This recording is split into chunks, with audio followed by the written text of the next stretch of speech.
Our nuptial hour draws on apace. 4 happy days bring in another moon. But oh, methinks, how slow this old moon lanes. She lingers my desires. 4 days will quickly steep themselves in night. 4 nights will quickly dream away the time. And then the moon, like to a silver bow, new bent in heaven, shall behold the night of our solemnity. Philostrate, stir up the Athenian youth to merriment. Bring forth the pert and nimble spirit of mirth. Turn melancholy forth to funerals. The pale companion is not for our pomp. That I have stirred them to play interludes before you, on your wedding day, at night. Hippolyta, I will wed thee with triumph and revelry.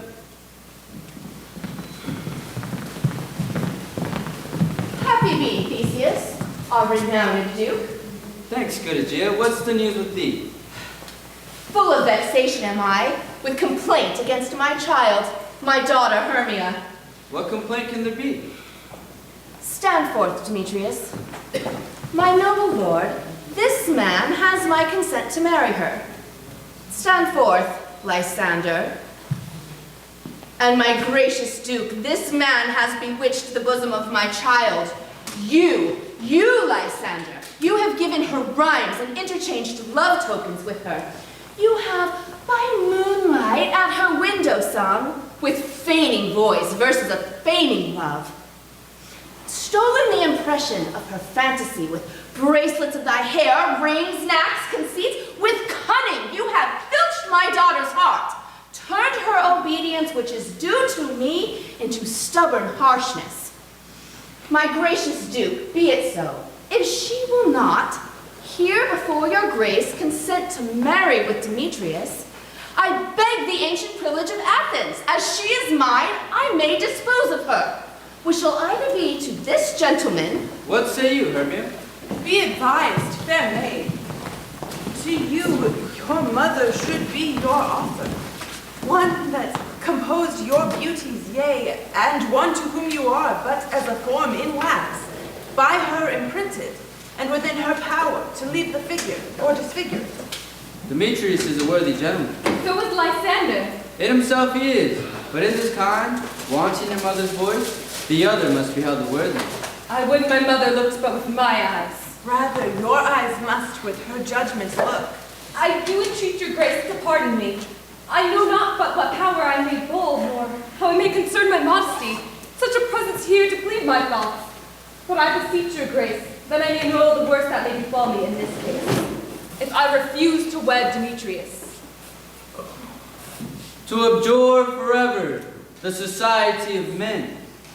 Therefore, fair Hermia, question your desires, forever to be in shady cloister mew, to live a barren sister all your life, chanting faint hymns to the cold, fruitless moon. Take time to pause, and by the next new moon, the sealing day betwixt my love and me, for everlasting bond of fellowship, upon that day, prepare to wed Demetrius. Relent, sweet Hermia. Lysander, yield your praise title to my certain right. You have Mother Aegea's love, Demetrius. Do you? Marry her. Scornful, Lysander. I am as well derived as he, as well possessed. My love is more than his. My fortunes every way is fairly ranked. I am beloved of beauties, Hermia. Why should I then not prosecute my right? Demetrius, I'll have you know, made love to Nadar's daughter Helena, and she, sweet lady, devoutly dotes upon him. Demetrius, come. And come, Aegea. Have some private schooling for you both. Come, my Hippolyta. What cheer, my love? With duty and desire we follow thee.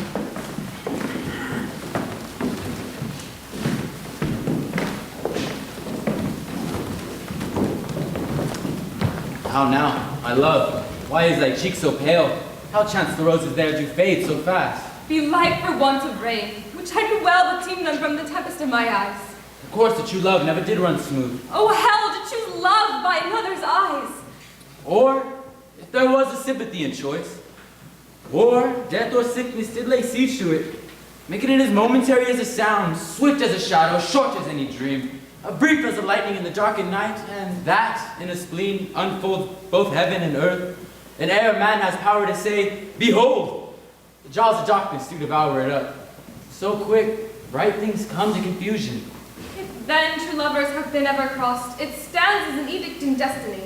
Then let us teach our child patience, because it is a customary cross. As due to love as thoughts and dreams and sighs, wishes and tears, poor fancy's followers. I have a widow aunt, a dowager, from Athens is her house at least, and she respects me as her only son. There, gentle Hermia, may I marry you, and to that place the sharp Athenian law cannot pursue. If you love me then, steal forth your mother's house tomorrow night, and in the wood, a league without the town, there will I wait for you. My good Lysander, I swear to you, by Cupid's strongest bow, by the simplicity of Venus's doves, by that which knitteth souls and prospers loves, by all the vows that ever men have broke, in number more than ever woman spoke. In that same place you appoint to me, tomorrow truly will I meet with you. Keep promise, my love. Look, comes Helena. Godspeed, fair Helena, whither away? Call you me fair? That fair again unsay. Demetrius loves your fair. Oh, happy fair. Your eyes are lodestars. Your tongue, sweet air, more tunable than lark to shepherd's ear. When wheat is green, when hawthorn buds appear, sickness is catching. Oh, more favor so. Yours would I catch, fair Hermia, ere I go. My ear should catch your voice, my eye, your eye. My tongue should catch your tongue's sweet melody. Oh, teach me how you look, and with what art you sway the motion of Demetrius' heart. I frown upon him, yet he loves me still. Oh, that your frowns could teach my smile such skill. I give him curses, yet he gives me love. Oh, that my prayers could such affection move. The more I hate, the more he follows me. The more I love, the more he hates me. His folly, Helena, is no fault of mine. None. But your beauty, would that fault were mine. Take comfort. He no more will see my face. Lysander and myself shall fly this place. Before the time I did Lysander see, seemed Athens as a paradise to me. Oh, then what graces my love do dwell there. He hath turned a heaven unto a hell. Helen, to you our minds we will unfold. Tomorrow night, through Athens' gates, we will steal. And in the wood, where often you and I, upon faint primrose beds were wont to lie, and feed our bosoms of their counsel sweet, there my Lysander and myself shall meet, and thence from Athens turn away our eyes, to seek new friends in stranger companies. Oh, Hermia. Farewell, sweet playfellow, pray for us. Of course. Keep word, Lysander, we must starve our side from lovers' food tomorrow deep midnight. I will, my love. Helen, adieu. As you on him, Demetrius, dote on you.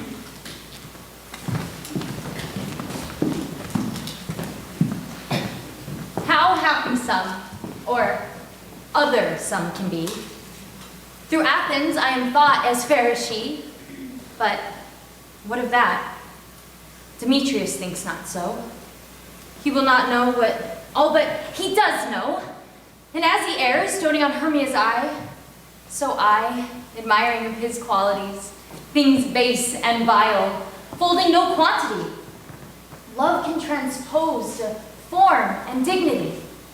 Love looks not with the eyes, but with the mind, and therefore is winged Cupid painted blind. For ere Demetrius looked on Hermia's eyne, he hailed down oaths that he was only mine, And when this hails some heat from Hermia felt, so he dissolved, and showers of oaths did melt.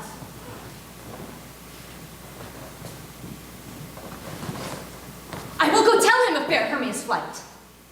Then to the wood will he tomorrow night pursue her. And for this intelligence, if I have thanks, it is a dear expense. But herein mean I to enrich my pain, to have his sight thither and back again.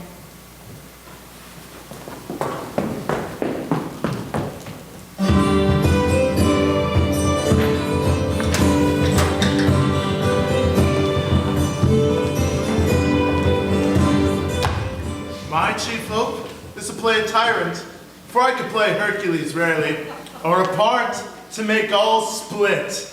The raging rocks, the shivering shocks, shall break the locks of prison gates, and Phoebus' car shall shine from far, and make and mar the foolish fates. Was this not lofty? Tyrannical, certainly. Well done. Oh, Bottom, you a weaver of words. Is all our company here? You are best to call them one by one, according to the script.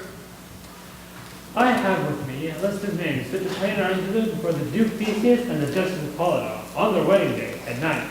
Theseus and Hippolyta! First, good Peter Quince, say what the play treats on. Mary, our play is the most lamentable comedy and cruel death of Pyramus and Thisbe. A very good piece of work, I assure you. Now, good Peter Quince, call forth your actors by the scroll. Masters, spread yourselves about.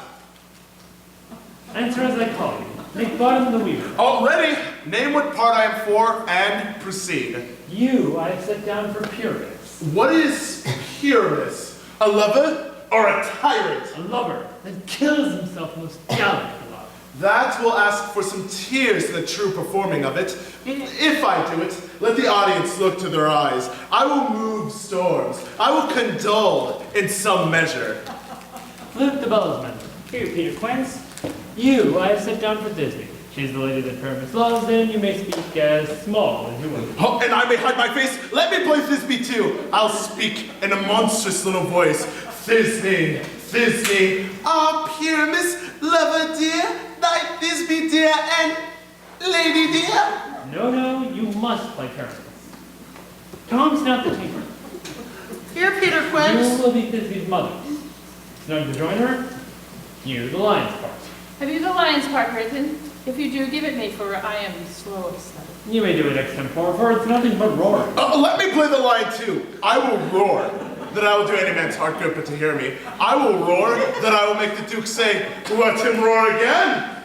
Let him roar again. And should you do it too terribly, you would fright the ladies, they would shriek, and that were enough to hang us all. That would hang us all, every mother's son.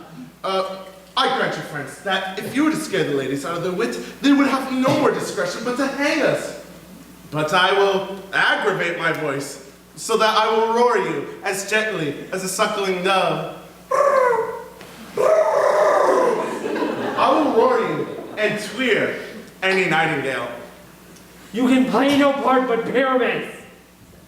For Pyramus is gentlemanlike, a sweet-faced man, a proper man, as one would see on a summer's day. Therefore, you must needs play Pyramus. Well, I will undertake it. Huzzah! Thespians, these are your parts, and I am to entreat you, request you, and desire you to know them by tomorrow night. We will meet in the palace wood a mile without the town.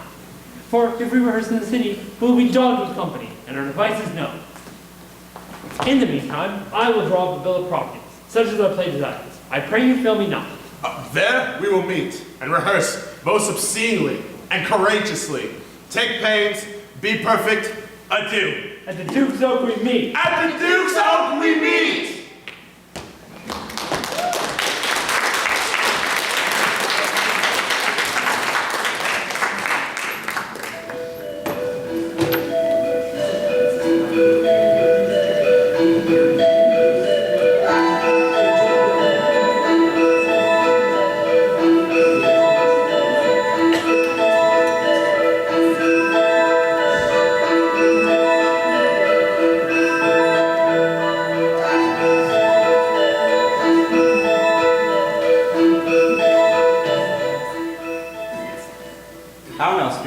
whither wander you? Over hill, over dale, through bush, through briar, over park, over pale, through flood, through fire. I do wander everywhere, swifter than the moon's sphere, and I serve the fairy queen to do her orbs upon the green. I must go seek some dewdrops here and hang the pearl in every cowslip's ear. Farewell, thou lovely spirits. I be gone. Our queen and all our elves come here anon. The king doth keep his ravels here tonight. Take heed, the queen come not within his sight. For Oberon is passing fell in wrath, because that she as her attendant hath a lovely boy, stolen from an Indian king. She never had so sweet a changeling, and jealous Oberon would have the boy, knight of his train, to trace the forest wild. But she perforce withholds the boy, crowns him with flowers, and makes him all her joy. And now they never meet in grove or green. By fountain clear or spangled starlight sheen, But they do swear that all their elves for fear. crawl into acorn cups and hide them there. Either I mistake her shape in making quite, or else you are that shrewd and knavish sprite, called Robin Goodfellow.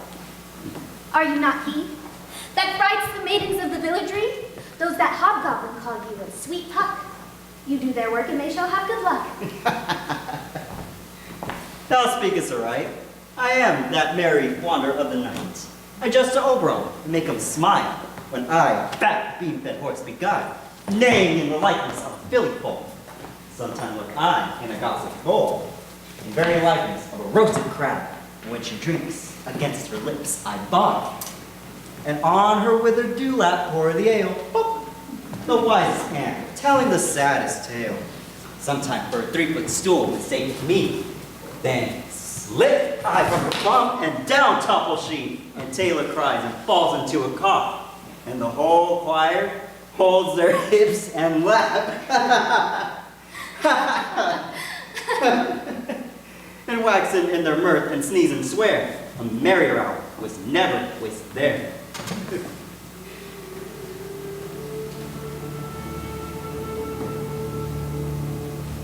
But room, Mary, here comes Oberon. And here my mistress. Would that he were gone.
Ill-met by moonlight, proud Titania.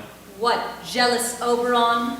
Fairy skip hence. Tarry, rash wanton. Why are you here in Athens with that, forsooth, the bouncing Amazon, your buskinned mistress and your warrior love, to Theseus must be wedded, and you come to give their bed joy and prosperity? How can you thus for shame, Titania, glance at my credit with Hippolyta, knowing I know your love to Theseus? Did you not lead him through the glimmering night and make him break his faith? These are the forgeries of jealousy. And never, since the middle summer's spring, met we on hill, in dale, forest, or mead, by paved fountain or by rushy brook, or in the beached margent of the sea to dance our ringlets to the whistling wind. But with your brawls you have disturbed our sport. Therefore the winds piping to us in vain, as in revenge have sucked up from the sea contagious falls, which falling on the land have every pelting river made so proud that they have overborne their continents. The human mortals want their winter here, but night is with him or Carol not blessed. And through this distemperature we see the seasons alter. The spring, the summer, child in autumn, angry winter change their wonted deliveries, and the amazed world by their increase now knows not which is which. And this same progeny of evils comes from our debate, from our dissension.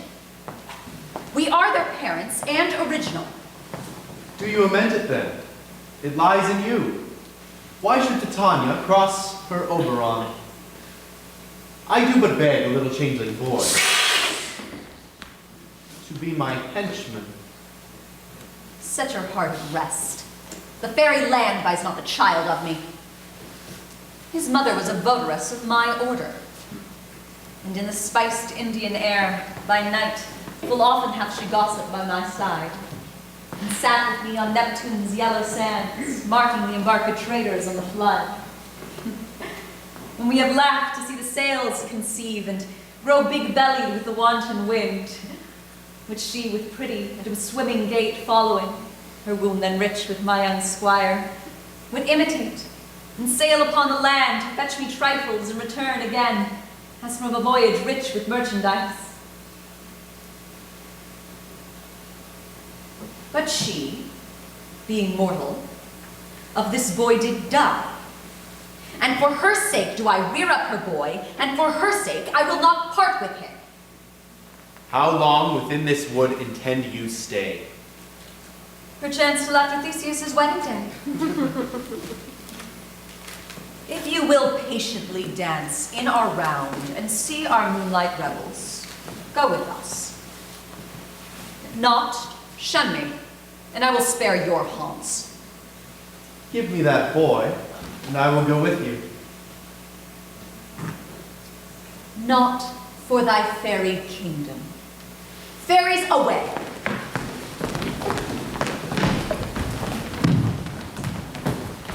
Well, go your way.